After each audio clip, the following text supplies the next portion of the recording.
Hello everyone, welcome back to Iran academy. आपने already thumbnail में देख लिया होगा कि आज के लेक्चर के अंदर हम करंट इलेक्ट्रिसिटी को रिवाइज करने वाले हैं। तो बिना कोई टाइम वेस्ट किए चलिए शुरू करते हैं।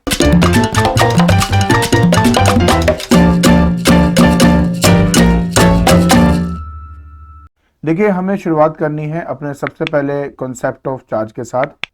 मैं पहले एक बात क्लियर कर दूं यार कि मैं एक सर्टेन स्पीड के साथ इस पूरे को रिवाइज करवाऊंगा, लेकिन आपने इससे भी तेज अगर इस चीज़ को सुनना है या समझना है तो नीचे स्पीड जो है ना उसको बढ़ा लीजिए, तो फटाफट आपका जो स्पीड बढ़ जाएगी वीडियो की और जल्दी से ख़त्म हो जाएगा। So it's up to you. अगर मैं नॉमिनल स्पीड के साथ आपने सुनना है सबको तो नॉमिनल स्पीड में देख लीजिए, अगर आपने स्पीड बढ़ानी है तो वो भी आप कर सकते हो। So it's up to you. Okay, चलिए शुरुआत करते हैं कॉन्सेप्ट ऑफ चार्ज से। देखिए, हमने ये चीज़ स्टडी की हुई है कि अगर हमारे पास दो बॉडीज़ हो, अगर इन दो बॉडीज़ को आपस में रब कर दिया जाता है तो आपके कुछ अमाउंट ऑफ जो इलेक्ट्रॉन्स हैं वो एक बॉडी से दूसरे बॉडी में चले जाते हैं, और जिसमें डेफिशिएंसी ऑफ इलेक्ट्रॉन होगी वो बन जाएगा पॉजिटिव चार्ज, और जिसमें एक्सेस ऑफ इलेक्ट्रॉन्स हो जाएंगे वो हो जाएगा आपका नेगेटिव चार्ज। सो यहाँ पे देखा जाए तो सबसे पहले पढ़ने वाली बात यहाँ पे ये है कि दो काइंड ऑफ चार्जेस है, एक आपका पॉजिटिव है, एक आपका नेगेटिव है, और लाइक चार्जेस एक दूसरे को रिपेल करते हैं एंड अनलाइक चार्जेस एक दूसरे को अट्रैक्ट करते हैं। और अगर किसी भी चार्ज को रिप्रेजेंट करना है तो उसका सिंबल या तो माइनस क्यू से हम रिप्रेजेंट करते हैं या तो प्लस क्यू से उसको रिप्रेजेंट किया जाता है। इसके बाद नेक्स्ट आता है बेटा हमारे पास यूनिट ऑफ चार्ज। जो यूनिट ऑफ चार्ज है वो हमारा कूलम है और हम कैपिटल सी से रिप्रेजेंट करते हैं। इसके अलावा हम स्मॉलर यूनिट्स का भी इस्तेमाल करते हैं। आपको मैंने पहले भी बताया था कि जो मिली वर्ड यूज किया जाता है वो 10⁻³ के लिए यूज किया जाता है, और जो माइक्रो है इसका इस्तेमाल 10⁻⁶ के लिए किया जाता है। बट आई डोंट थिंक कि नैनो कूलम कभी भी आया है आपके प्रीवियस ईयर के अंदर, बट स्टिल अगर नैनो कूलम की बात होती है तो नैनो मतलब 9 होता है, तो 10⁻⁹ को ये रिप्रेजेंट करता है। अब देखिए, मैंने आपको ऑलरेडी एक बात बताई है कि अगर किसी बॉडी पर कोई इलेक्ट्रॉन आते हैं या अगर उसमें डेफिशिएंसी होती है तो एक पॉजिटिव और नेगेटिव चार्ज बॉडी आपकी बनती है। सो डिपेंडिंग अपॉन कितने नंबर ऑफ इलेक्ट्रॉन्स आपके ट्रांसफर हुए हैं उस बॉडी का चार्ज डिसाइड किया जाता है। इसलिए किसी भी बॉडी पे अगर चार्ज को कैलकुलेट करना है तो वो फॉर्मूला आपका प्लस माइनस n/e है। ये एक अपने फॉर्मूले वाली जगह पे लिख लीजिए, ये फॉर्मूला आपके इस्तेमाल आएगा। तो यहाँ पे n रिप्रेजेंट करता है वो जो नंबर ऑफ इलेक्ट्रॉन आपके ट्रांसफर हुए थे, और जो e है वो आपके चार्ज ऑफ 1 इलेक्ट्रॉन को रिप्रेजेंट करता है, जिसकी वैल्यू 1.6 10⁻⁻19 कूलम होती है।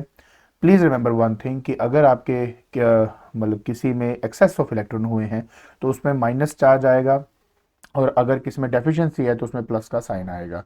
तो ये एक फॉर्मूला है, ये फॉर्मूला अपना याद रखना। फिर जब हमने ये सोचा कि ओके, अगर हम इस फॉर्मूले से ये पता कर सकते हैं कि किसी बॉडी पे कितना चार्ज है, तो हमने ये कैलकुलेट करने की कोशिश करी कि 1 कूलम में एक्चुअलिटी में कितने मतलब इलेक्ट्रॉन्स होते हैं। तो हमने क्यू की जगह 1 कूलम डाल दिया, एन हमने फाइंड करना था और ई की वैल्यू थी 1.6 10⁻⁻19। तो ऑब्वियस है एन फाइंड करने के लिए 1/1.6 10⁻⁻19 होगा, और फाइनली हमारा जवाब आता है 6.25 10⁻18 इलेक्ट्रॉन्स। इसका मतलब ये है कि अगर किसी बॉडी में से इतने नंबर ऑफ इलेक्ट्रॉन डेफिशिएंट हो जाएंगे तो उस पर +1 कूलम चार्ज आएगा, और अगर किसी में इसमें एक्सेस ऑफ इतने नंबर ऑफ इलेक्ट्रॉन्स होंगे तो समझ जाना उसमें उतना ही -1 कूलम का चार्ज आएगा। तो इस तरीके से हम डिसाइड करते हैं कि एक्चुअलिटी में कौन हमारा पॉजिटिव है, और मतलब 1 कूलम कितना होता है, बेसिकली पॉजिटिव कौन सा होता है और नेगेटिव कौन सा होता है। अब हमें जो बात करनी है वो है कंसेप्ट ऑफ करंट की। तो यार एक बहुत सिंपल सा कॉन्सेप्ट है। अगर मान लीजिए कि मेरे पास ये एक वायर है, वायर एक सिलेंड्रिकल शेप में होती है, तो इसमें हमने ना एक इमेजिनरी एरिया जो है, एरिया ऑफ क्रॉस सेक्शन हमने स्टडी कर लिया। अब इमेजिनरी क्रॉस सेक्शन में से कितने नंबर ऑफ इलेक्ट्रॉन आपके पास करेंगे एवरी सेकेंड, तो हम उसको कह देते हैं कि वो सा करंट है। तो यहाँ पे डेफिनेशन वाइज देख सकते हो कि करंट का मतलब होता है it is defined as the rate of flow of charge. ठीक है, तो बहुत सिंपल है, और अगर आपने इस चीज़ को कैलकुलेट करना है तो बहुत सिंपल सा फॉर्मूला है यार, I = Q/T। ठीक है, अब मैं आपको पहले बता देता हूँ कि मैं यहाँ पे जो आपको बता रहा हूँ वो फटाफट ये सारा एक्सप्लेन कर रहा हूँ, बट अगर आपने इसकी डिटेल जाननी है तो मैंने हर एक पे इंडिविजुअल वीडियो बनाई हुई है, उसको बहुत अच्छे से एक्सप्लेन किया हुआ है कि चार्ज क्या होता है एंड हमारे पास 1 कूलम क्या होता है। तो ये सारी डिटेलिंग मैंने की हुई है, तो काइंडली उसको जरूर देख लेना। ओके, इसके बाद आता है बेटा कि अगर मुझे करंट को मेजर करना है तो कौन सा इंस्ट्रूमेंट काम आता है। तो याद रखें कि करंट को अगर मेजर करना हो तो हमें चाहिए होता है एमीटर। एमीटर वो इंस्ट्रूमेंट है जो हमारे करंट को मेजर करेगा। उसके अलावा जब कभी भी हम एमीटर को अपने सर्किट में कनेक्ट करते हैं तो हमेशा सीरीज कॉम्बिनेशन में कनेक्ट किया जाता है। अब इस सीरीज कॉम्बिनेशन क्या मतलब है थोड़ा सा मैं यहाँ समझा देता हूँ। जैसे मान लीजिए ये मेरा एक रेजिस्टेंस है, ठीक है, और मान लेते हैं कि मेरे पास मैं इस पॉजिटिव टर्मिनल से इसको कनेक्ट किया हुआ है। जब मैं पॉजिटिव टर्मिनल से इसको कनेक्ट किया और मुझे एमीटर लगाना, तो एमीटर इसके साथ ही हम यहाँ पर लगा देंगे। बट आपने एक बात का ध्यान रखना है प्लीज़, अगर ये नेगेटिव है तो ये आपका नेगेटिव होना चाहिए और पॉजिटिव वाला जो एंड है वो पॉजिटिव से कनेक्ट होगा। तो क्योंकि एक के बाद एक चीज़ें जोड़ी जाती हैं तो इसको हम सीरीज कॉम्बिनेशन कह देते हैं, तो प्लीज़ इसको याद रखें, ठीक है। सो यहाँ पे लिखा हुआ है बेटा कि आपका हमेशा सीरीज कॉम्बिनेशन में लगाया जाता है। एंड जो पॉजिटिव टर्मिनल है मीटर का वो बैटरी के मीटर के बैटरी के पॉजिटिव से, एंड जो नेगेटिव है बैटरी के नेगेटिव से कनेक्ट किया जाता है। फिर बात आती है आपके यूनिट की। देखिए सिंपल सी बात है, वो हमारा जो करंट है वो Q बाई टी होता है। Q का कूलम है, टाइम का सेकंड है, और कूलम पर सेकंड को एम्पियर का नाम दिया गया है। तो 1 एम्पियर क्या होता है, 1 कूलम पर सेकंड रिप्रेजेंट करता है। सिमिलरली हम इसका भी इस्तेमाल न्यूमेरिकल में करते हैं 1 मिली एम्पियर का, जो कि 10 की पावर -3 है, 1 माइक्रो 10 की पावर -6 होता है। ये मैं ऑलरेडी आपको समझा चुका हूँ कि मिली और माइक्रो का मतलब क्या होता है। इसके बाद हमारे पास फॉर्मूला हम ऑलरेडी ये कर चुके हैं कि किसी भी अमाउंट ऑफ चार्जेस को कैलकुलेट करने के लिए हम n इंटू ई का इस्तेमाल करते हैं। तो इसलिए हमारा फॉर्मूला बन जाता है कि नया, that is I is equal to q by t is equal to n e by t. तो काइंडली ये जो फॉर्मूला है अपने फॉर्मूले वाली लिस्ट में लिख लीजिए। तो अगर मैं कहता हूं कि मेरे पास किसी भी वायर में मान लो 1 एम्पियर करंट फ्लो कर रहा है, तो ध्यान से देखिए इसका मतलब क्या होता है। मैं वैसे तो मैंने कहा ना, मैं डिटेल में ऑलरेडी अपनी डिटेल्ड वीडियोस बना चुका हूं, बस सबको अभी समझाने के लिए सब बता रहा हूं कि अगर मैं कहूं कि इस पर्टिकुलर एरिया क्रॉस सेक्शन में अगर 6.25 राइट, या 6.25 इंटू 10 टू द पावर 18 अगर इलेक्ट्रॉन्स इस क्रॉस सेक्शन से एवरी सेकंड अगर फ्लो करेंगे, तो मैं कहूंगा कि इस पूरी वायर में 1 एम्पियर का करंट आपका फ्लो कर रहा है। क्यों आप बोलेंगे, क्यों? ऑब्वियस, क्योंकि देखो 1 एम्पियर का मतलब होता है 1 कूलम पर 1 सेकंड, और 1 कूलम के अंदर कितने इलेक्ट्रॉन्स होते हैं, 6.25 10 की पावर 18 इलेक्ट्रॉन्स होते हैं। तो अगर इतने number of electron every second आपके फ्लो करेंगे तो समझ जाना कि 1 एम्पियर करंट उस वायर में से आपका फ्लो कर रहा है। इसके अलावा नोट की बात करें तो करंट ऑफ कोर्स एक स्केलर क्वांटिटी है, ठीक है। तो इसमें कोई भी डायरेक्शन नहीं होती, ओनली क्योंकि ये अलजेब्रिकली ऐड सब्ट्रैक्ट होता है। तो ये बात अपनी हमेशा याद रख लेना। फिर हमारा थर्ड पॉइंट आता है जिसको बोलते हैं पोटेंशियल डिफरेंस PD। मैं आपको बिल्कुल एनकरेज करूंगा कि काइंडली मैंने इस पे जो वीडियो डाली है इसमें ना, इसको समझना अगर प्रॉपरली है तो आपको वीडियो देखनी पड़ेगी, तब जाके आपको समझ में आएगा कि एक्चुअली में पोटेंशियल डिफरेंस का क्या मतलब होता है। बट स्टिल अभी के लिए मैं आपको जरूर एक बात समझा सकता हूँ, थोड़ा काइंडली इस बात को समझना कि मान लीजिए यार ये मेरा एक पॉजिटिवली चार्ज है और इन्फिनिटी में कई सारे चार्जेस मान ले पॉजिटिव चार्जेस में पड़े हैं, और अगर किसी पॉजिटिव चार्ज को किसी पर्टिकुलर पॉइंट पर लेकर आना है तो ऑब्वियस है इस फोर्स जो ये पॉजिटिव है ये इसको रिपल्सिव फोर्स लगाएगा। उस रिपल्सिव फोर्स को ओवरकम करते हुए जो आप वर्क करते हो और उसको चार्ज को इन्फिनिटी से किसी पॉइंट पे लेके आते हो, वो जो वर्क डन है पहले हम वो कैलकुलेट करते हैं। तो मान लेते हैं इन्फिनिटी से किसी पॉइंट P पे लाने में चार्ज का वर्क डन कितना है, मान लेते हैं कि 20 जूल जो है वर्क डन लगा आपका। अब ये 2 कूलम चार्ज है, मुझे ये पता करना है कि पर कूलम किसी चार्ज को अगर इन्फिनिटी से किसी पॉइंट P पे लाना है तो आप क्या करेंगे, 20 जूल डिवाइड बाय 2 कूलम कर देंगे तो आंसर आ जाएगा 10 जूल पर कूलम। इसी 10 पर जूल कूलम को हम कहते हैं पोटेंशियल एट पॉइंट P, और हम उसको VP से रिप्रेजेंट कर देते हैं। सो जब हम कभी भी किसी पोटेंशियल डिफरेंस या पोटेंशियल की बात करेंगे तो यहाँ पे बोला जाता है डेफिनेशन में, कहता है कि it is defined as the amount of work done in bringing a unit positive charge, मतलब पर कूलम लेके आना है from infinity to that point. तो समझ जाना कि वो उस पॉइंट का पोटेंशियल माना जाएगा।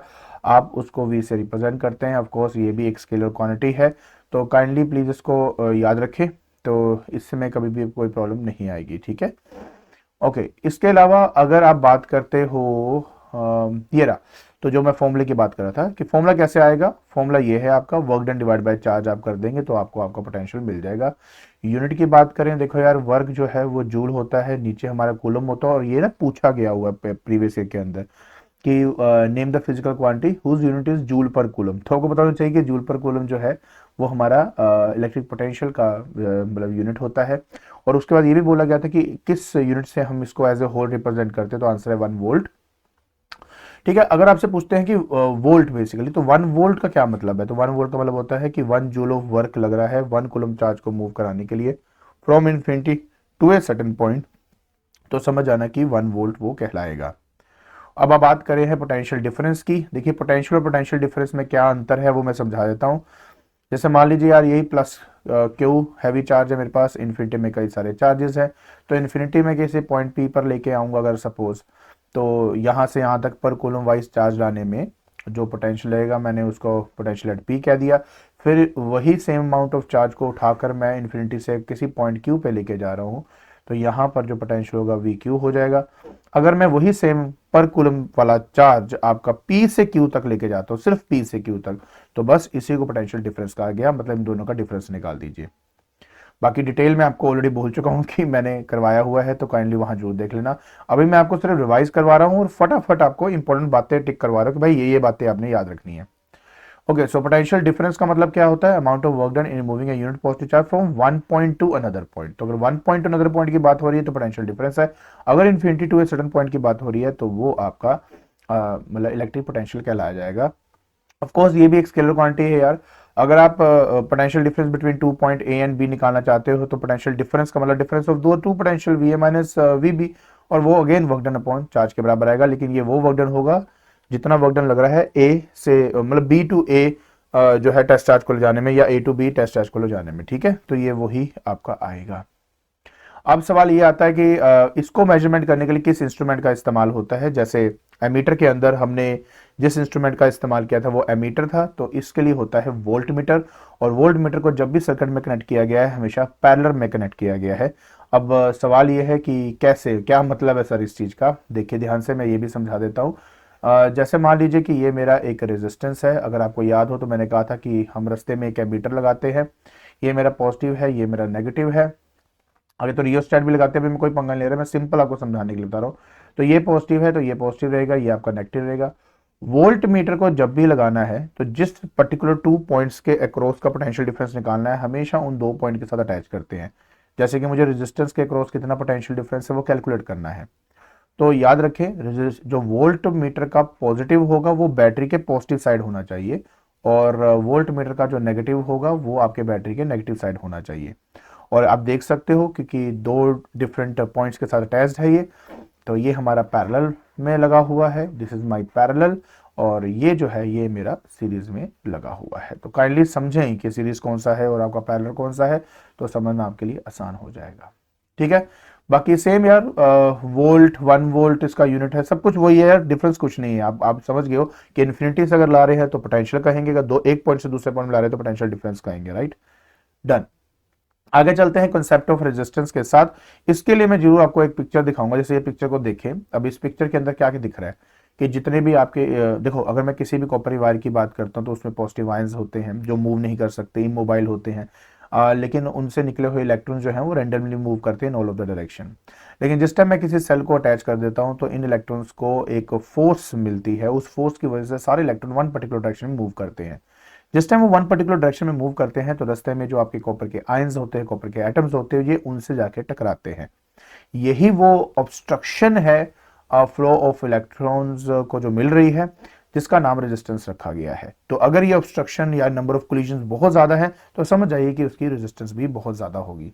तो जब कभी भी डेफिनेशन की बात करते तो कहा जाता है the obstruction offer to the flow of current by the conductor is called the resistance. तो ये आपकी डेफिनेशन हो गई। बाकी अगर कोज की बात करते हैं तो मैंने कहा कि during the flow of free electrons, जब ये फ्री इलेक्ट्रॉन्स आपके कोलाइड करते हैं पॉजिटिव आयंस के साथ तो उनको ऑब्स्ट्रक्शन मिलती है, और वही ऑब्स्ट्रक्शन जो है जिसका नाम हमने रेजिस्टेंस रखा हुआ है, ठीक है। तो ये इतना कुछ जो लिखा हुआ है तो आप काइंडली इसको जरूर पढ़ें। बाकी मैं यहाँ पे एक मेन चीज यहाँ पे मार्क कर देता हूँ आपके लिए, ये रहा मेन चीज कि resistance of the conductor depend on the number of collisions suffered by the electrons with the positive ions while moving from one end to the other. तो ये मैं ऑलरेडी बता चुका हूँ। अब मैं आगे बढ़ रहा हूँ। अब बात आती है ओम्स लॉ की। ऑब्वियस बहुत इंपॉर्टेंट है आपका ओम्स लॉ। ओम्स लॉ जो है फॉर्मूला सबको याद रहना चाहिए, V is equal to I R. Kindly इसको भी अपने फॉर्मूले की लिस्ट में लिख लीजिए। अब आगे बढ़ते हैं यार। सबसे पहली बात, स्टेटमेंट आनी चाहिए बिल्कुल और प्रॉपर आनी चाहिए। देखिए, according to the Ohm's law the current flowing in a conductor is directly proportional to the potential difference applied across its end provided the physical condition like temperature. ये पूछा जाता है कि कौन सी फिजिकल कंडीशन जो है वो आपकी मतलब कौन सी कंडीशन है जिसकी वजह से ये ओम्स लॉ आप अप्लाई कर सकते हो। कंडीशन ये है कि टेम्परेचर जो है कंडक्टर का वो हमेशा कांस्टेंट रहना चाहिए, क्योंकि टेम्परेचर बढ़ने से रेजिस्टेंस में फर्क पड़ता है। So that is the reason why temperature should remain constant. और अगर टेम्परेचर कांस्टेंट है तो उस कंडीशन में आपका V जो है वो डायरेक्टली प्रोपोर्शनल टू I आपको मिल जाएगा। तो हमने क्या किया, I directly proportional to V कर दिया। तो V बाय I जो है वो एक कांस्टेंट के बराबर होता है, उस कांस्टेंट का नाम है रेजिस्टेंस। तो वहां से हमारा फॉर्मूला तैयार हुआ V equal to IR। Kindly इसको अच्छे से नोट कर लीजिए। बाकी बात रहती है बेटा यूनिट की। देखिए रेजिस्टेंस जो है V बाय I है, अगर देखा जाए तो ये वोल्ट पर एम्पियर है। इसी वोल्ट पर एम्पियर को एक साइंटिस्ट के ऑनर में, जिनका नाम था जो साइमन ओम, उनके ऑनर में एक नाम रखा गया जो था ओम आपका। सो वोल्ट पर एम्पियर लिखने के बजाय हम ओम लिखते हैं। जिस सिंबल से उसको रिप्रेजेंट किया जाता है उस सिंबल का नाम है ओमेगा, और उसको इस तरह से रिप्रेजेंट किया जाता है। ठीक है, बहुत सिंपल है यार, हो जाएगा, डन, गुड। अब देखिए कंडक्टेंस की बात करेंगे तो 1 अपॉन रेजिस्टेंस को हम कंडक्टेंस कहते हैं। तो ये आपका कंडक्टेंस आ गया। और यहाँ पे 1 अपॉन रेजिस्टेंस है तो इसको मैं 1 अपॉन ओम कह सकता हूँ, या ओम इनवर्स कहूंगा, या साइमन कह दूंगा। ठीक है, तो काइंडली इसको एक बार अच्छे से देख लेना। अब हम बात करेंगे आईवी ग्राफ की। प्लीज अंडरस्टैंड, आईवी ग्राफ और वीआई ग्राफ में स्लोप को फाइंड से रिलेटेड कुछ रिजल्ट्स हैं जो आपको याद रखने, अदरवाइज देखने में सिंबल होता सेम। देखिए मेरी बात समझने की कोशिश करें। अगर मेरे पास एक आईवी ग्राफ है या वीआई ग्राफ है, एग्जैक्टली देखने में सेम ही रहेगा, कोई फर्क नहीं मिलता।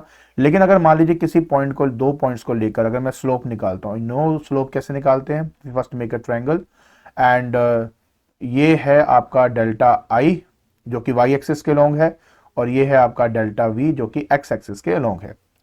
स्लोप निकालते वक्त हमेशा हम change in Y upon change in X करते हैं। तो वाई के अलोंग है डेल्टा आई और एक्स के अलोंग है डेल्टा वी। बट हमने पढ़ा था कि v बाई आई रेजिस्टेंस होता है, तो ये I बाई वी है, तो मतलब ये हुआ 1 अपॉन रेजिस्टेंस, तो मतलब हुआ ये हुआ कंडक्टेंस।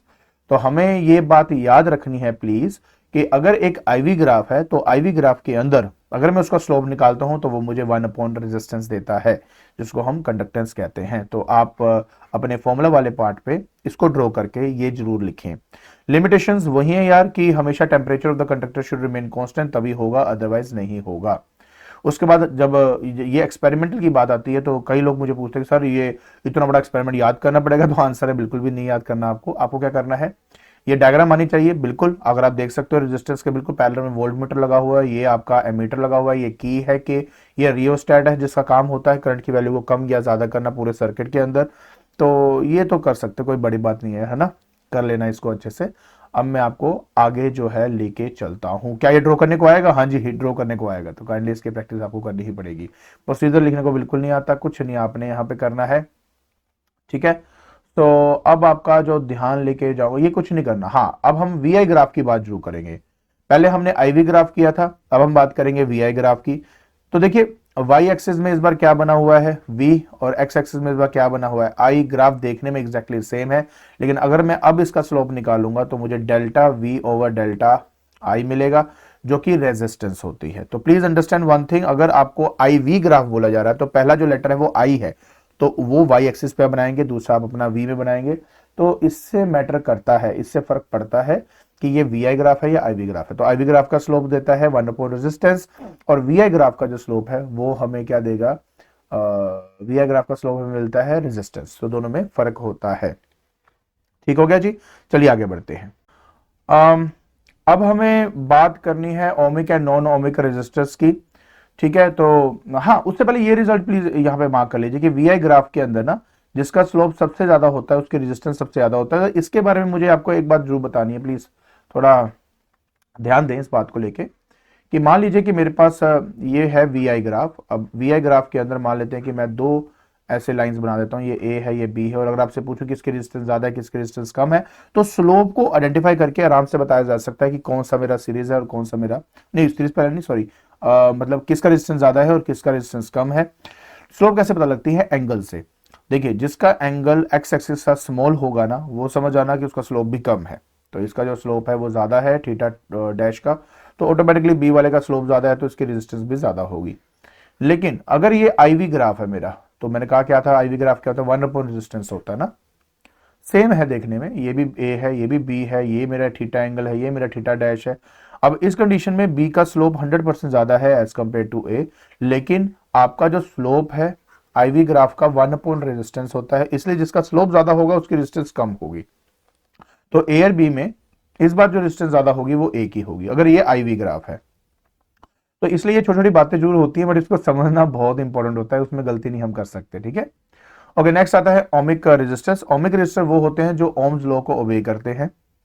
इसमें 2-3 एग्जांपल आपको आनी चाहिए, जैसे कॉपर हो गया, उसके बाद हमारे पास आयरन हो गया, ठीक है, ये सारे उसके एग्जांपल्स आप बोल सकते हो। सबसे इंपॉर्टेंट जो है वो ये वाला पैराग्राफ है, मतलब ये कि अगर एक ओमिक रेजिस्टेंस का आप ग्राफ बनाते हो तो पहली बात उस ग्राफ का स्ट्रेट लाइन होना बहुत ही इंपॉर्टेंट है। दूसरी बात ये कि हर एक पॉइंट पर रेजिस्टेंस की वैल्यू एक्जैक्टली सेम होनी चाहिए, और तीसरा सबसे इंपॉर्टेंट बात है कि स्ट्रेट लाइन के साथ साथ वो ओरिजिन से पास होनी चाहिए। तो ये 3 चीजें होंगी तभी हम कहेंगे वो जो ग्राफ है वो ओम्स लॉ को ओबे कर रहा है कि नहीं कर रहा है। बात आती है नॉन ओमिक रेजिस्टेंस की। ऑब्वियस है जो ओबे ना करे ओम्स लॉ को वो नॉन ओमिक रेजिस्टेंस होते हैं। एग्जांपल में आप सोलर सेल ले सकते हो, जंक्शन डायोड ले सकते हो। अब इनमें खास बात यह है कि अगर आप इसके ग्राफ को देखेंगे, पहली बात ये स्ट्रेट लाइन ग्राफ नहीं होता, इसका मतलब है कर्व्ड है। इसका मतलब ये भी है कि हर एक पॉइंट पर अगर आप रेजिस्टेंस निकालेंगे तो रेजिस्टेंस की वैल्यू सेम नहीं आएगी, it will differ, and it is not necessary कि वो हमेशा आपके ओरिजिन से पास करे, वो ओरिजिन से पास ना भी करे, ये हो सकता है, ठीक है। सो इसलिए यहां लिखा जाता है, ठीक है, कि पहली बात ओमिक के लिए स्ट्रेट लाइन होना और रीजन से होना बहुत इंपॉर्टेंट है, लेकिन नॉन ओमिक के केस के अंदर कोई नेसेसरी नहीं है कि वो ओरिजिन से पास करे, वो कर्व्ड होगा, ठीक है, बट ओरिजिन से पास नहीं करी कोई जरूरी बात नहीं है। आई होप ये बात समझ में आपको आ गई होगी। इसके अलावा ओमिक या नॉन ओमिक के बीच में मैंने तो आज तक देखा है कि इसमें कोई क्वेश्चन बना हुआ है, अब अगर रीड करना चाहो तो ये आपकी चॉइस है, अदरवाइज कोई बात नहीं, वैसे नॉर्मल आपको समझ में आ चुका है। उसके बाद फैक्टर्स अफेक्टिंग आपको आने चाहिए। सबसे पहले नेचर ऑफ द कंडक्टर। देखो आप भी जानते हो यार कि जितने ज्यादा फ्री इलेक्ट्रॉन्स किसी भी कंडक्टर के अंदर होंगे उतना इलेक्ट्रॉन्स का फ्लो अच्छा होगा, और इसका मतलब है उसकी रेजिस्टेंस जो है उतनी ही कम होगी। जैसे कॉपर के केस में देखा जाए उसमें नंबर ऑफ फ्री इलेक्ट्रॉन्स बहुत ज्यादा होते हैं, तो इसलिए उसकी कंडक्टिविटी ज्यादा होती है, मतलब रेजिस्टेंस जो है उसकी कम है। लेंथ ऑब्वियस है कि अगर resistance directly proportional to length होता है, जितना ज्यादा लेंथ होगा उतनी ज्यादा मेरे इलेक्ट्रॉन्स की कोलिजन होगी आयंस के साथ, उतनी ज्यादा उसकी रेजिस्टेंस होती है। थिकनेस की बात करें, अब यहां पर ना ये समझना बहुत इंपॉर्टेंट है कि जो रेजिस्टेंस है वो किस पे डिपेंड कर रहा है और कैसे, मतलब बताता हूं। अब देखो थिकनेस की बात करें तो हम यहाँ पे एरिया ऑफ क्रॉस सेक्शन की बात भी कर सकते हैं, रेडियस की भी बात कर सकते हैं। अगर तो एरिया ऑफ क्रॉस सेक्शन की बात करूं तो inversely proportional to the area of cross section है, लेकिन अगर मैं रेडियस की पर्सपेक्टिव से बात करूंगा तो inversely proportional to pi R square डालेगा। क्यों? क्योंकि एक सिलेंडर की बात करें तो सिलेंडर में ये जो सरफेस होता है ये एक सर्कल की तरह, जो एरिया ऑफ क्रॉस सेक्शन होता है वो एक सर्कल की तरह दिखाई देता है जिसका एरिया पाई आर स्क्वायर होता है। तो ऐसे कंडीशन में resistance inversely proportional to R का स्क्वायर होगा। तो मतलब अगर रेडियस को डबल करूंगा रेजिस्टेंस 4 टाइम्स कम हो जाएगी क्योंकि उसका स्क्वायर किया जा रहा है। लेकिन अगर इसको ध्यान में देख के बोलूं कि एरिया को डबल करूंगा तो रेजिस्टेंस हाफ हो जाएगी। तो समझे ध्यान से कौन सी चीज के बेसिस पे आप बात कर रहे हो, ये समझना बहुत ही इंपॉर्टेंट होता है। चौथा होता है बेटा टेम्परेचर। टेम्परेचर बढ़ाने से भी रेजिस्टेंस आपकी बढ़ जाती है, ठीक है। बाकी बाकी बाकी देखो आपने इतना कुछ करने की जरूरत नहीं, सिर्फ ये देखो बस ये कैसे डिपेंड कर रहा है, ये देखो इस चीज को डिपेंड कर रहा है। बाकी ये जरूर पढ़े, ये पढ़े और ये वाला पैराग्राफ पढ़े, दैट्स इट, डन जी। तो मैं आपको ऑलरेडी बता चुका हूं यार, जिसका टेम्परेचर ज्यादा होगा उसकी रेजिस्टेंस ज्यादा होगी। अगर मेरे पास वी ग्राफ ऐसा दिया गया जैसे आप देख रहे हो, तो एक T1 है एक T2 है, तो किसका टेम्परेचर ज्यादा होगा? तो ऑब्वियस है वी ग्राफ में जिसका स्लोप ज्यादा उसकी रेजिस्टेंस ज्यादा। एंड अगर आप देखें तो ए वाला ज्यादा एंगल सबटेंड कर रहा है विद द एक्स एक्सिस, तो ए वाले की रेजिस्टेंस ज्यादा है, तो ए वाले की रेजिस्टेंस ज्यादा है इसलिए उसका टेम्परेचर भी ज्यादा होगा। तो इस तरीके से हम इस चीज को डिसाइड करते हैं। इसके बाद आता है बेटा स्पेसिफिक रेजिस्टेंस और रेजिस्टिविटी हम यहाँ पे कहते हैं। देखिए क्या होता है ना कि आर हमारा, मैं आपको बता देता हूँ कि R directly proportional to L है, R inversely proportional to A है। जब इनको कंबाइन किया गया तो एक फॉर्मूला तैयार हुआ, आपने अपने फॉर्मूले वाली लिस्ट में एक ऐड कर लीजिए कि अगर एरिया ऑफ क्रॉस सेक्शन के टर्म्स में अगर रेजिस्टेंस फाइंड करनी है तो रो एल बाई ए होती है। अगर रेडियस दिया हो आपको तो आपने ए की जगह पाई आर स्क्वायर डाल देना है। यहाँ पे जो रो आप देख रहे हो इसी को स्पेसिफिक रेजिस्टेंस या रेजिस्टिविटी कहा जाता है। इसको स्पेसिफिक रेजिस्टेंस हम बोलते कब है? वैसे तो ये रेजिस्टिविटी है, स्पेसिफिक रेजिस्टेंस कब बोलते हैं? कहते हैं जब हमारे L की वैल्यू 1 हो जाए, A की वैल्यू 1 हो जाए, तो L और A वैल्यू 1 हो जाएगा तो रो जो है एग्जैक्टली R के बराबर हो जाएगा। तो समझ आना कि वही आपकी स्पेसिफिक रेजिस्टेंस है। तो कहा जाता है specific resistance of a material is the resistance of the wire of that material of unit length और unit area of cross section, तभी इसको स्पेसिफिक कहा जाता है, अदरवाइज तो ठीक ही है, कोई प्रॉब्लम वाली बात नहीं। ओके, यूनिट की बात करते हैं। रो हमारा अच्छा एक को मैं चलो एक बात और बतानी आगे आगे बताता हूँ।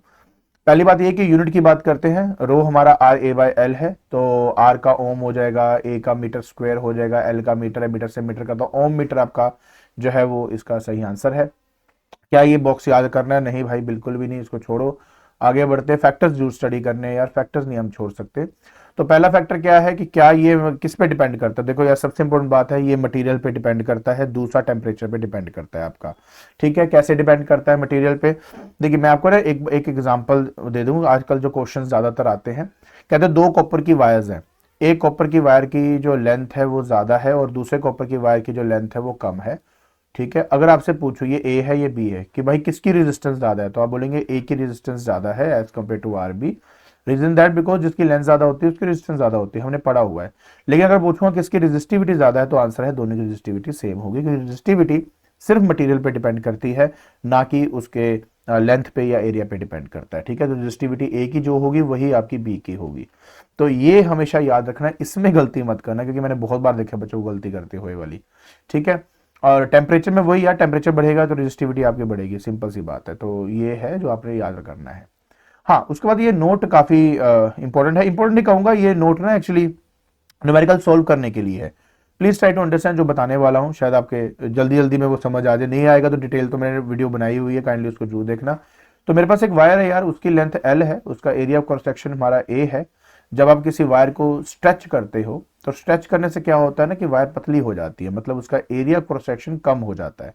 देखिए, अगर मुझे किसी भी वायर का वॉल्यूम पता करना है, तो वॉल्यूम होता है लेंथ इंटू एरिया। तो देखिए, चाहे आप उसको स्ट्रेच करो चाहे आप उसको फोल्ड करो, जो वॉल्यूम है मेरे वायर का वो तो वही का वही रहेगा ना। तो वॉल्यूम को मेंटेन करते वक्त हमें क्या करना है, इसको ध्यान समझिए। अगर कोई कहता है कि यार लेंथ को मैंने डबल कर दिया, ठीक है, लेंथ को मैंने डबल कर दिया, तो एरिया ऑटोमेटिकली आपका हाफ हो जाएगा, क्योंकि दोनों को मल्टीप्लाई करके आपका एल इंटू ए आना चाहिए। बस ये थोड़ा सा कॉन्सेप्ट याद रखो कि अगर कोई चीज स्ट्रेच होती है तो जितने टाइम स्ट्रेच होती है उतने टाइम्स एरिया आपका कम हो जाता है। और अगर हम वायर को फोल्ड कर देते हैं एक दूसरे पे, जैसे कि मान लो ये मेरी वायर है, ठीक है, अब मैंने वायर को क्या कर दिया, मैं तुम्हें दिखाता हूं मैं क्या कह रहा हूं। जैसे ये है, ये ऐसे फोल्ड कर दिया मैंने, तो लेंथ कितना कर दिया मैंने, हाफ कर दिया। तो अब जो ये एरिया क्रॉस सेक्शन आपको मिलेगा ये डबल मिलेगा, क्योंकि आप दोनों को मल्टीप्लाई करेंगे तो ए इंटू एल आपका आना चाहिए। बस ये बात ध्यान रखिए, बाकी कोई दिक्कत नहीं, बाकी हो जाएगा। अब बात करते हैं कंडक्टिविटी की यार। तो कंडक्टेंस क्या था, 1 अपॉन रेजिस्टेंस, तो कंडक्टिविटी क्या होगी, 1 अपॉन रेजिस्टिविटी को कहा जाएगा। तो बस अब रेजिस्टिविटी का जो फॉर्म जो यूनिट है वो है ओम मीटर। तो ohm inverse meter inverse siemens meter inverse आप इसमें लिखेंगे और आपको आपका रिजल्ट मिल जाएगा। ठीक है, अब बात हम करेंगे choice of material of the wire की। देखिए, सबसे पहला जो हम बात करेंगे वो है कि यार कि पावर ट्रांसमिशन या इलेक्ट्रिक कनेक्शन के लिए हम किस टाइप की वायर का इस्तेमाल करेंगे। तो आंसर है जिसका निग्लिजिबल रेजिस्टेंस हो। इसके लिए सबसे अप्रोप्रिएट जो होगा वो कॉपर एंड एल्यूमिनियम होता है आपका, तो हम इसका इस्तेमाल करते हैं। इसके बाद नेक्स्ट आता है कि स्टैंडर्ड रेजिस्टर बनाने के लिए, स्टैंडर्ड रेजिस्टेंस होता है कि मान लीजिए कि जैसे मैंने सर्किट में कोई रेजिस्टेंस यूज करना है, अगर उसकी वैल्यू चेंज ही होती रही तो हमें क्या फायदा उस चीज का ना। तो स्टैंडर्ड रेजिस्टर के लिए हम कंस्टेंटन या मैंगनीन का इस्तेमाल करते हैं। पूछ सकते हैं कि क्यों करते हैं। पहली बात, उसकी स्पेसिफिक रेजिस्टेंस जो है वो बहुत हाई होती है, और सबसे बड़ी बात होती है कि टेम्परेचर चेंज होने के बावजूद इसकी रेजिस्टिविटी में ज्यादा कोई फर्क नहीं पड़ता। तो यहाँ पे लिखा है and the effect of the change in the temperature on their resistance is negligible. तो इस तरह से आप इसको बता सकते हैं। तीसरा बेटा आपके पास आता है फ्यूज वायर। अब देखो, फ्यूज वायर का काम क्या होता है, आपके अप्लायंस को बचाना। मतलब क्या है मैं तुम्हें बताता हूँ। देखिए क्या है, मान लीजिए कि मेरे पास एक बल्ब है, ठीक है, एंड अगर मान लीजिए मैक्सिमम 0.5 एम्पियर करंट ये मतलब जो है बेयर कर सकता है, इससे ज़्यादा करंट करूंगा तो ये बल्ब आपका फ्यूज हो जाएगा। तो हम क्या करते हैं, उसके रास्ते में ना एक ऐसी वायर लगा देते हैं कि जब करंट आपका 0.5 को एक्सीड करेगा तो एकदम से मेल्ट होके ना ये खत्म हो जाएगी, तो जिससे क्या होगा, करंट फर्दर जाएगा नहीं और बल्ब हमारा बच जाएगा। ऐसी वायर को फ्यूज वायर कहा जाता है। इसकी दो बड़ी मतलब बेस्ट प्रॉपर्टीज होती हैं।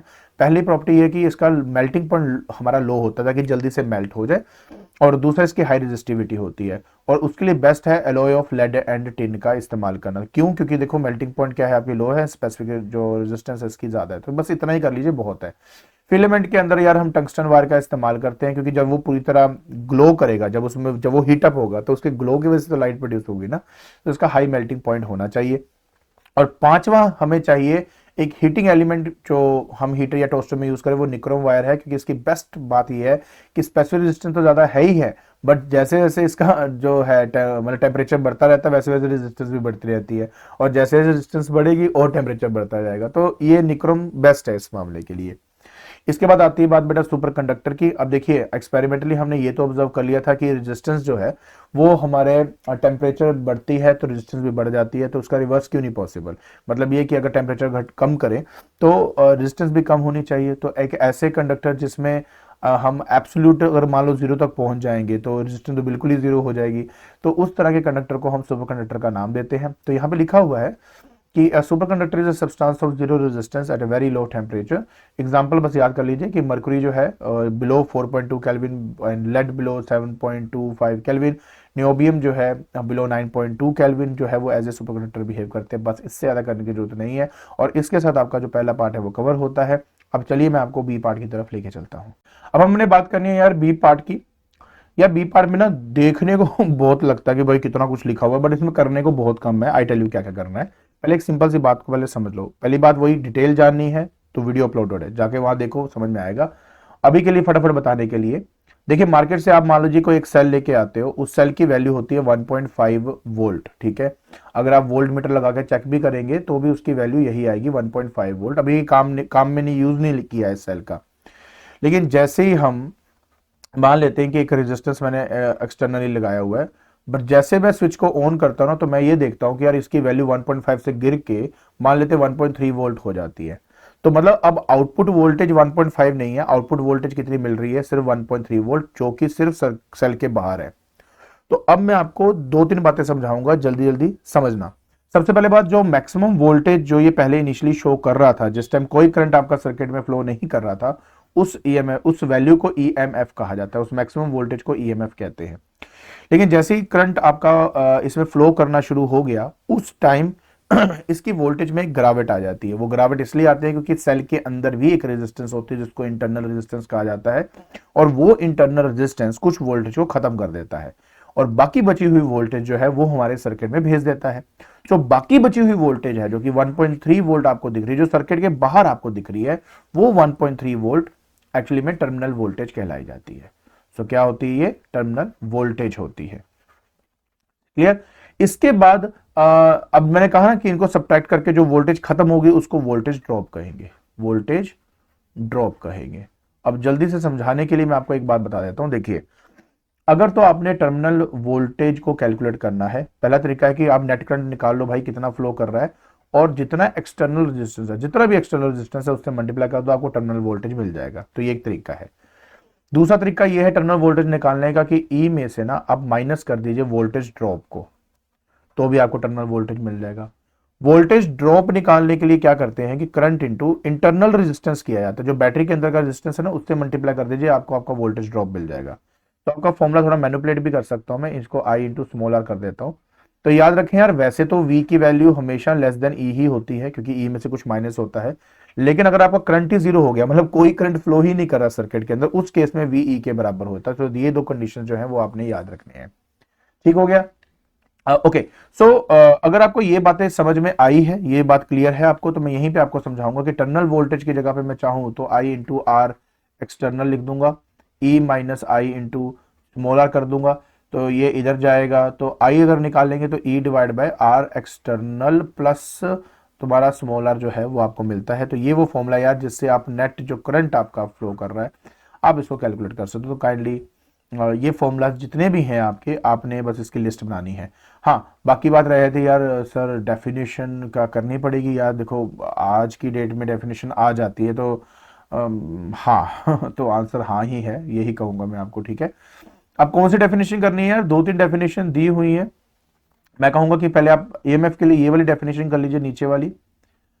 और वोल्टेज मैंने बताया था वर्क डन अपॉन चार्ज होता है, तो ये वर्क डन बाय चार्ज है आपका, बट ये वर्क डन होता है total work done. Total work done मतलब I tell you, total work done का मतलब होता है कि जब एक इलेक्ट्रॉन नेगेटिव से शुरू होगा पॉजिटिव तक जाएगा, फिर पॉजिटिव से नेगेटिव इनसाइड द सेल जाएगा, तो ये जो टोटल वर्क डन है ये आपने यहां लेना होता है, डिवाइड बाय चार्ज कर दीजिए तो आपको मिल जाएगा। उसके बाद हमारे पास नेक्स्ट है factor affecting the EMF of the cell. ठीक है, मैं आपको एक बात बता देता हूँ यार, मैंने आपको पहले एक बात बताई है कि जो हमारा इंटरनल रेजिस्टेंस होता है, वो जो इंटरनल रेजिस्टेंस है वो कुछ फैक्टर्स पे डिपेंड करता है। ये वही फैक्टर्स है जो यहाँ पे लिखे हुए हैं। बट उससे पहले मैं आपको दो बातें क्लियर कर दूं। पहली बात, ईएमएफ किस पे डिपेंड करता है सेल का, कि मेरे इलेक्ट्रोड्स जो यूज किए गए उसका मटेरियल क्या है। दूसरा, कौन सा इलेक्ट्रोलाइट आपने यूज किया है। ये बिल्कुल डिपेंड नहीं करता यार कि इलेक्ट्रोड का शेप कैसा है, डिस्टेंस क्या है इलेक्ट्रोड का, अमाउंट ऑफ इलेक्ट्रोलाइट क्या है, क्योंकि इस पर internal resistance of the cell है वो डिपेंड करती है। आई टेल यू उसके बारे में भी, डोंट वरी, वो भी बात करेंगे अभी हम। टर्मिनल वोल्टेज यार मैं ऑलरेडी बता चुका हूँ आपको। ओके, तो डेफिनेशन वाइज ये ठीक है, ये वाला डेफिनेशन वाइज है आपका। एंड अब यहाँ पे जो वर्कडन पहुंचा दिया गया, ये कौन सा वर्कडन है यार, ये वर्कडन वो है जैसे कि यहां से इलेक्ट्रॉन निकला, घूमकर यहां तक आया, बस यहां बाहर बाहर जो चार्ज मूव कराने में वर्कडन लग रहा है, सिर्फ वही है आपका वर्कडन ये। तो आप यहाँ डाल देंगे और आपको आंसर आएगा। अब इसमें क्या करना है मैं तुम्हें बताता हूँ यार, इतना कुछ है ही नहीं करने वाला। हाँ, पहला तो फॉर्मूला ये, टर्मिनल वोल्टेज क्या होती है, ईएमएफ माइनस वोल्टेज ड्रॉप है। ये छोटा वी ना वोल्टेज ड्रॉप को रिप्रेजेंट करता है। पहले तो अपने फॉर्मूले वाली लिस्ट में इसको लिखो, ठीक है। क्या ये दोनों डिस्टिंक्शन आनी चाहिए? हाँ जी बेटा, ये दोनों आनी चाहिए कि भाई कौन सी कैसे कब काम करती है, बिल्कुल आना चाहिए। फिर आपका इंटरनल रेजिस्टेंस मैं आपको ऑलरेडी बता चुका हूँ, वो रेजिस्टेंस जो इलेक्ट्रोलाइट ऑफर करता है to the flow of current को, वो हमारा इंटरनल रेजिस्टेंस है। वोल्टेज ड्रॉप कैलकुलेट करना है तो आई इंटू छोटे आर से आप उसको कैलकुलेट कर सकते हो, ठीक है।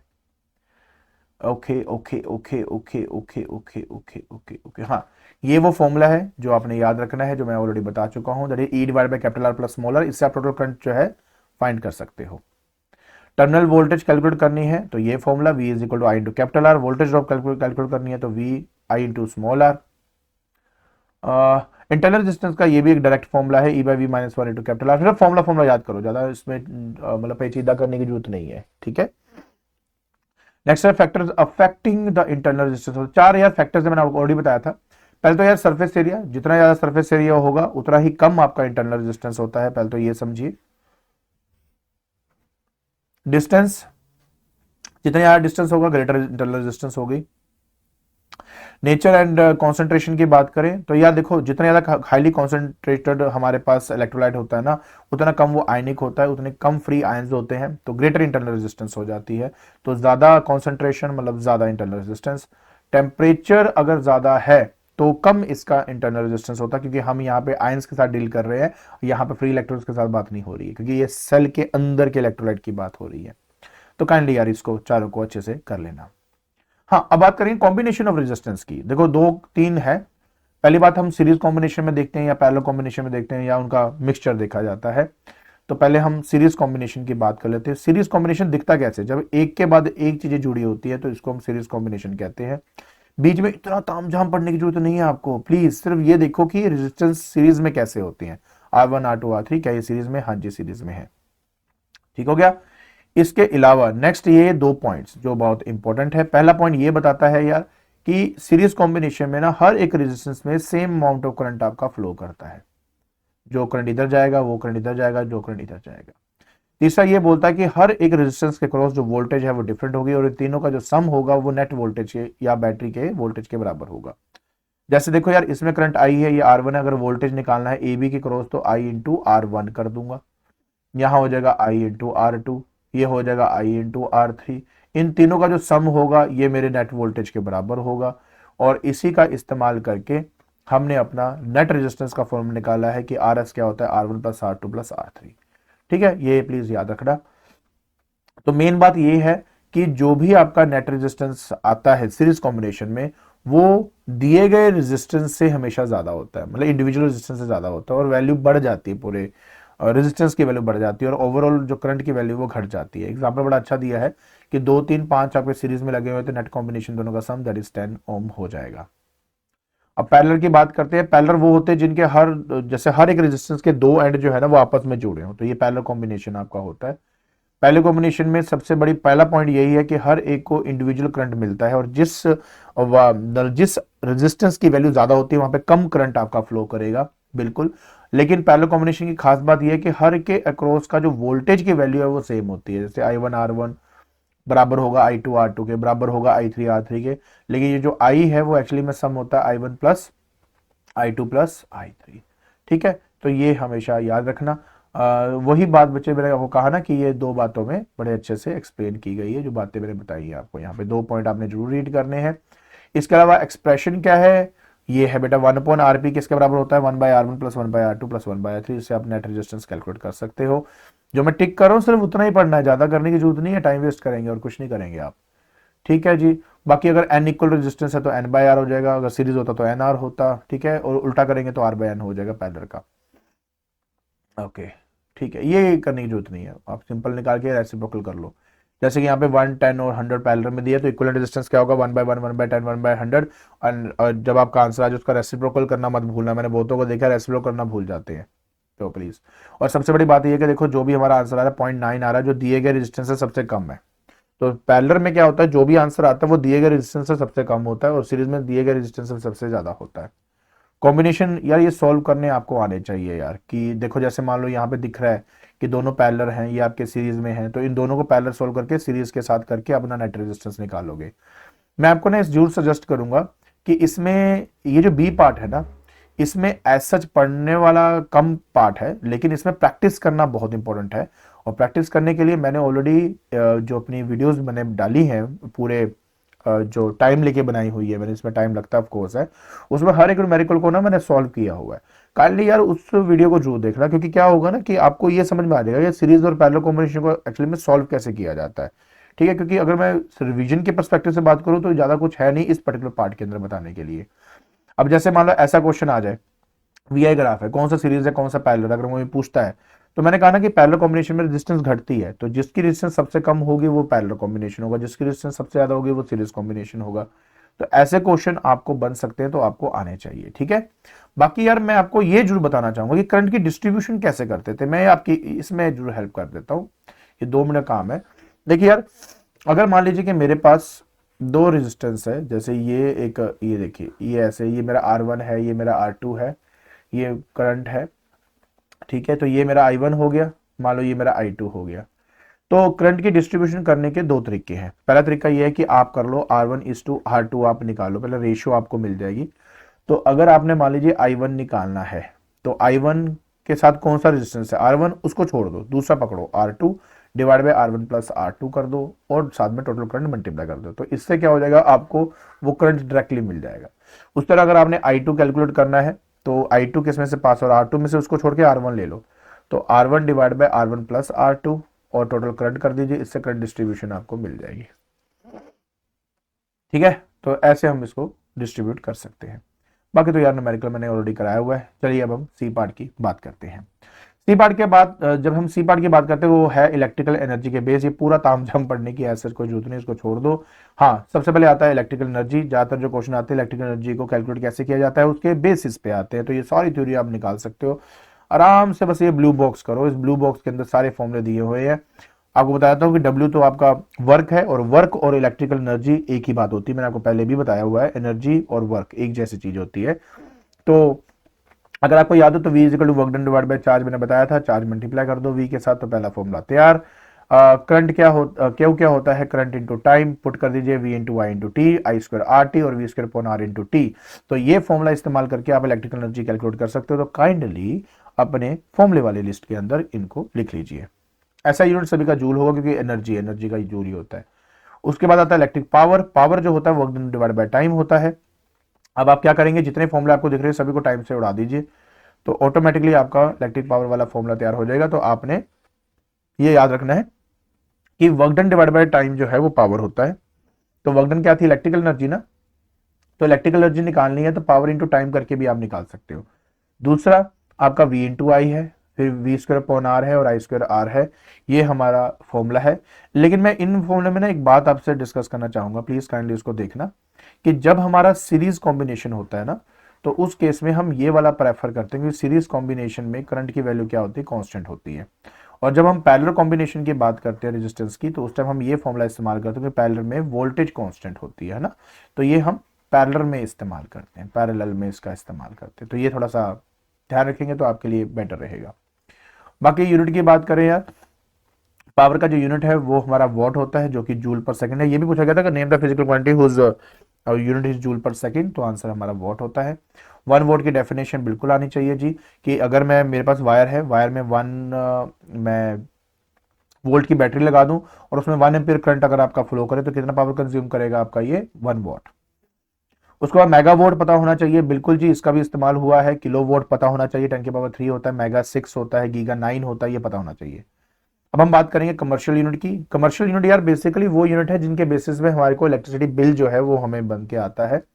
याद रखें यार कि हमारा, मैंने अभी क्या बताया था कि वर्क क्या होता है, पावर इनटू टाइम, तो मतलब वॉट इनटू सेकंड कर देंगे तो हमें हमारा इलेक्ट्रिकल एनर्जी मिल जाएगी। लेकिन यहां पर जो आपका ध्यान लेके जाना चाहूंगा वो ये है कि हमारा जो कमर्शियल यूनिट है असलियत में वो एक्चुअली किलोवाट आवर होता है, जिसको 1 यूनिट भी कहते हैं। तो अगर मेरे पास मान लीजिए कि एक ऐसा अप्लायंस है, मेरे पास मान लीजिए एक अप्लायंस है वो 1 किलोवाट पावर जो है कंज्यूम करता है और उसको 1 घंटे के लिए यूज कर रहा हूं, तो ऑटोमेटिकली 1 किलोवाट आवर जो है वो इलेक्ट्रिकल एनर्जी है जो ये कंज्यूम कर रही है। तो 1 किलोवाट आवर कितने जूल के बराबर है ये पता होना चाहिए, और 1 वॉट आवर कितना होता है वो भी पता होना चाहिए, हमने पहले भी पढ़ा हुआ है। ठीक है, आगे बढ़ते हैं।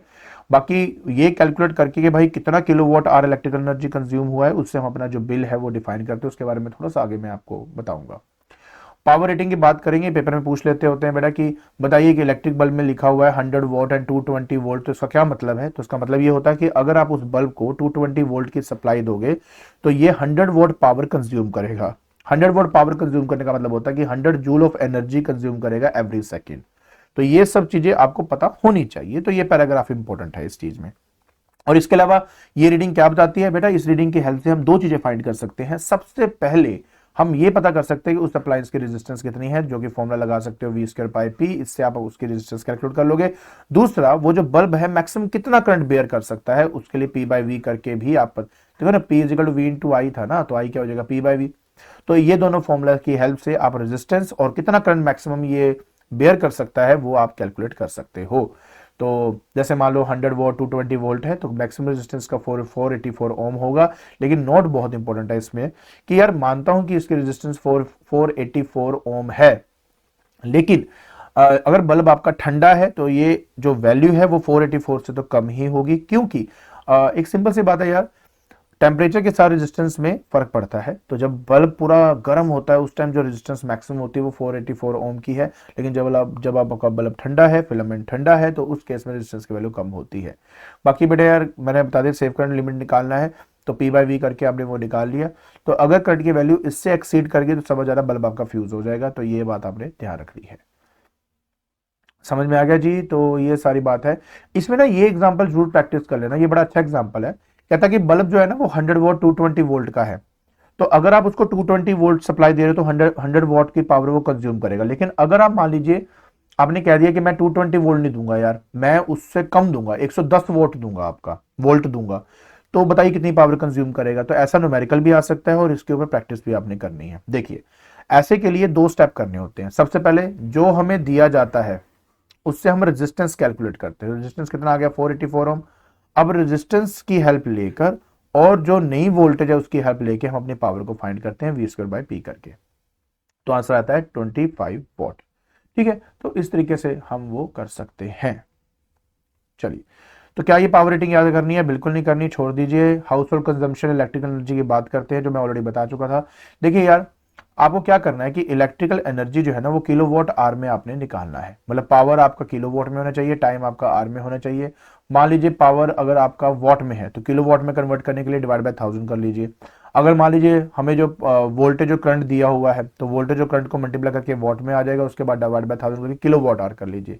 अल्टीमेटली वी वांट कि अगर आप कॉस्टिंग निकालना चाहते हो तो आपकी इलेक्ट्रिकल एनर्जी किलोवाट आवर में होना चाहिए, क्योंकि एक बार किलोवाट आवर हमें पता लग गया कितना है, तो 1 किलोवाट आवर यूज करने के लिए कितने पैसे देने पड़ते हैं उससे मल्टीप्लाई करके मैं टोटल पैसे निकाल सकता हूँ। एग्जांपल आप एक बार रीड करेंगे समझ में आ जाएगा। मेरे पास एक इलेक्ट्रिक ओवन है यार, 3 किलोवाट जो उसकी पावर है, 2 घंटे आप दिन में यूज करते हो। टोटल इलेक्ट्रिकल एनर्जी कितनी यूज हुई? 6 किलोवाट आवर यूज हुई। 30 दिन आप इस्तेमाल करोगे, 30 से मल्टीप्लाई कर देंगे, एंड 2 घंटे हर रोज यूज करते हो, तो 180 किलोवाट आवर टोटल है जो आप एक महीना इस्तेमाल करते हो। तो कॉस्ट जो है किलोवाट आवर की, मतलब 1 किलोवाट आवर यूज करने का 4.50 है, तो टोटल कितने पैसे एक महीने में देने पड़ेंगे? 810 रुपए देने पड़ेंगे। तो ये आपको यहाँ पे बताया गया है। नोट में ये बताता है कि देखिए यार, अगर मेरे पास कई सारे अप्लायंसेज हैं और डिफरेंट डिफरेंट पावर्स हैं और डिफरेंट डिफरेंट उनके टाइमिंग्स हैं, तो उस टाइम हम टोटल एनर्जी कैसे निकालेंगे? कुछ नहीं यार, हर एक का इंडिविजुअल निकाल के ऐड कर दो। जैसे पावर P1 है, T1 के लिए यूज हो रहा है, P1 T1 जो है वो एक अप्लायंस का होगा, फिर दूसरे अप्लायंस का, इन सबको सिंपली ऐड कर दीजिए, तो टोटल एनर्जी कंजम्पशन आपको मिल जाती है। और अगर सभी सेम टाइमिंग के लिए हो तो टाइम कॉमन ले लीजिए, पावर सभी के ऐड कर लीजिए, टी से मल्टीप्लाई करके डायरेक्ट निकाल सकते। तो मैं इसके ऊपर ज्यादा सेकंड पॉइंट पे नहीं, मतलब मैंने इस पे जाऊंगा कि यार क्या कुछ नहीं करना, हर एक अप्लायंस का देख लो यार कितने किलो वॉट है, कितने टाइम के लिए यूज हो रहा है, मल्टीप्लाई कर लो, उसका इलेक्ट्रिकल एनर्जी आ जाएगा, सबका इंडिविजुअली निकाल के ऐड कर लीजिए, और उसके बाद 1 किलोवाट की क्या कीमत है वो मल्टीप्लाई करके आपका आंसर आ जाएगा। तो इस तरीके से आपने इसको करना है। उसके बाद नेक्स्ट आता है हीटिंग इफेक्ट ऑफ करंट। यार देखो सिंपल सी बात है, हीटिंग इफेक्ट ऑफ करंट के अंदर हमें ये पता है कि कोई हमारे पास वायर है, अगर उस वायर में अगर करंट हमारा फ्लो करेगा तो इसमें से हीट प्रोड्यूस होनी शुरू हो जाती है। अगर ये जानना चाहता है क्यों होती है, एक छोटा सा एग्जांपल देता हूं। हमारे ना जो कोई भी हमारे किसी भी वायर की बात करें तो उसमें फ्री इलेक्ट्रॉन्स होते हैं। जब वो फ्री इलेक्ट्रॉन्स आपके एक एंड से दूसरे एंड में जाते हैं तो रास्ते में उनको आयंस मिल जाते हैं, वो उन आयंस से जाके टकराते हैं। जब वो उन पॉजिटिव आयंस से जाके टकराते हैं जिससे रेजिस्टेंस मिलती है हमें, तो वो जब टकराएंगे तो अपनी एनर्जी लूज कर देते हैं। वो जो एनर्जी लूज होती है वो हीट की फॉर्म में हमें डिसिपेट हो जाती है, मतलब वो हमें बाहर मिल जाती है। सो हमने ये देखा यार, इसमें ज्यादा कुछ नहीं है, मेन चीज ये है कि इसका फॉर्मूला कि भाई करंट पे कैसे डिपेंड करता है, आई स्क्वायर, मतलब अगर आप करंट डबल कर दोगे तो हीट 4 गुना हो जाएगी। Directly proportional to resistance, T हमारा टाइम है यहाँ पे, तो ये फॉर्मूला है। अगर कैलोरी में निकालना है तो 0.24 कैलोरी में आप इसको निकाल सकते हो। इस पूरे प्रोसेस को जूल हीटिंग इफेक्ट कहा जाता है आपका, और 1 कैलोरी जो है वो 4.18 जूल के बराबर होती है। और इसके साथ हमारा ये पूरा का पूरा चैप्टर रिवाइज हो जाता है। आई होप आपको जितना समझ में आ गया होगा। ठीक है।